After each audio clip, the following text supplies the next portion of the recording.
Well, we've got updates from Barcelona where the 2026 shakedown testing is in full swing, but with a twist. Only 2 teams actually showed up on day 2. We're talking about McLaren's strategic delay and why they're sitting out until the final 3 days, Ferrari and Red Bull braving the rain while everyone else stayed in the garage, and the not so great news that Isack Hadjar binned his Red Bull into the barriers, which might actually end their entire test week early. Plus, there's whispers about Aston Martin finally rolling out their Honda-powered machine tomorrow. So yeah, let's break down what actually happened out there and what it means for the teams heading into the new season. All right, so let's start with the most concrete story coming out of Barcelona, because honestly, it's the one that actually tells us something meaningful about how these teams are approaching the new regulations. McLaren finally broke their silence on why they've been conspicuously absent from the Circuit de Catalunya while everyone else has been racking up laps. The team put out an official statement on Tuesday confirming they'll use the final 3 days of the shakedown, Wednesday, Thursday, and Friday. Now, they're calling this a deliberate strategic choice, not a delay caused by problems. According to their statement, and I'm paraphrasing here, the opening days gave them crucial time to fully assemble and check the car before hitting the track. Team principal Andrea Stella had already hinted at this last week during their livery launch, saying they were pushing for a more mature car specification that would carry through to the opening races. What does that actually mean in practical terms? Well, each team gets 3 days of running during this 5-day window, and they don't have to be consecutive. Most teams went hard on Monday.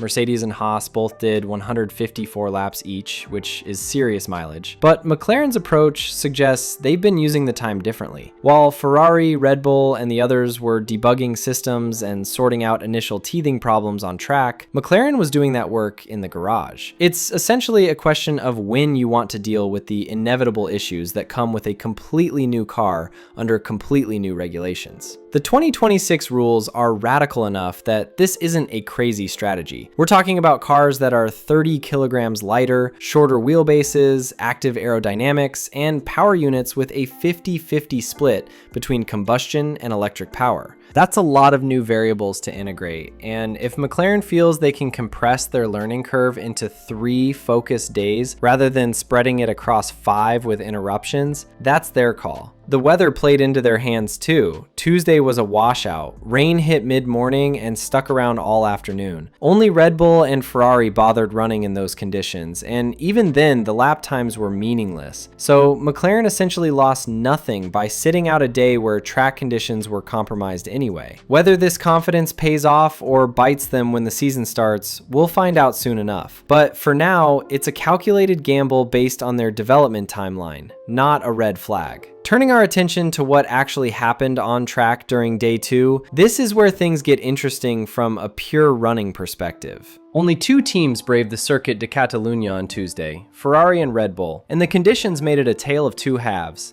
Charles Leclerc got Ferrari's program started right at 9 in the morning when the track went live, and he had the circuit to himself for a while. The skies were still clear enough for meaningful dry running in those early hours, and Leclerc managed to bang in a 1 to 20.578 before the weather turned. He handed over to Lewis Hamilton in the afternoon, and here's a detail worth noting. Hamilton is working with Brian Bodzi during this shakedown, who's been Leclerc's longtime race engineer. Hamilton will have a new race engineer for the actual season, but for these initial days, Ferrari's keeping him paired with someone who knows the car inside out. Makes sense when you're trying to extract maximum learning in limited time. Hamilton kept the Ferrari program ticking over, despite the rain that rolled in and stuck around. Between the two of them, they completed 120 laps total. Leclerc did 64, Hamilton added 56. That's solid mileage for a wet day, and it suggests Ferrari came prepared with a proper wet weather testing plan rather than just hoping for sunshine. They had 2 sets of full wet tires and 4 sets of intermediates ready to go, which tells you they weren't about to waste a day just because of some drizzle. Over in the Red Bull garage, Max Verstappen took the morning session and immediately made his presence felt by triggering a red flag within the opening minutes. He slid off at turn 5 on an outlap, ending up in the gravel, though he got the car back safely without damage. His best lap in the dry came in at 1 minute 19.578, which was the quickest time of the day. Though we need to be crystal clear here. These times mean mean absolutely nothing in terms of performance. Teams aren't pushing for lap times yet. They're validating systems, checking correlations between simulation and reality, and making sure the fundamentals work. Verstappen completed 27 laps before handing over to Isack Hadjar for the afternoon. And this is where Red Bull's day went sideways, literally.